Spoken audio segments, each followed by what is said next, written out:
क्या कर रहे हो रे? तमीज नाम का चीज नहीं है क्या तेरे अंदर? नहीं मैडम, तमीज तो तोहरा कमीज के बीचे हमार फंस गई बा। अरे बदतमीज, पहले ये तो बता कि तू कर क्या रहे हो?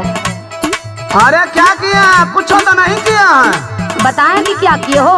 बताओ तो क्या किए हैं? सुनो। हाँ सुनाओ।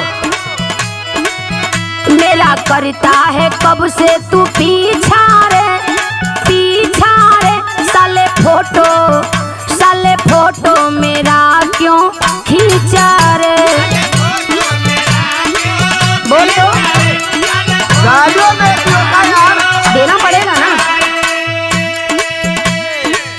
अच्छा बताएं हम कहाँ फोटो खींचे हैं? हाँ बताओ। हाँ तो सुनो बता ही रहे हैं। बताओ।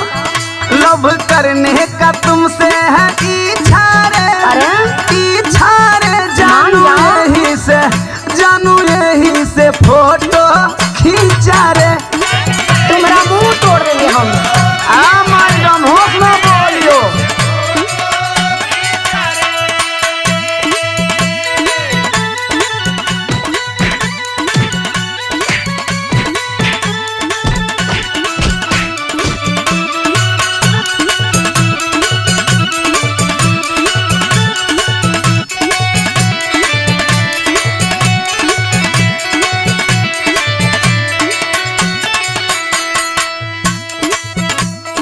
थोड़ा बर्दाश्त करो।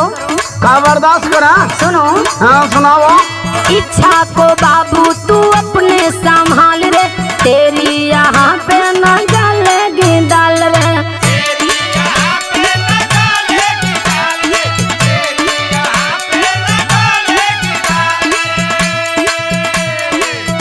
छोड़ दे काम करना तू नीचा रे, नीचा रे। साले फोटो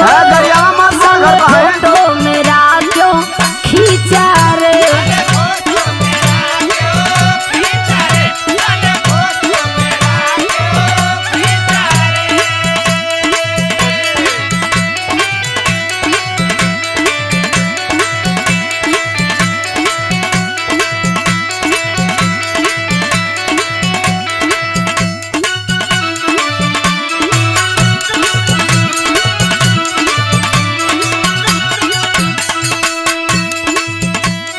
एक बात उगील देखा।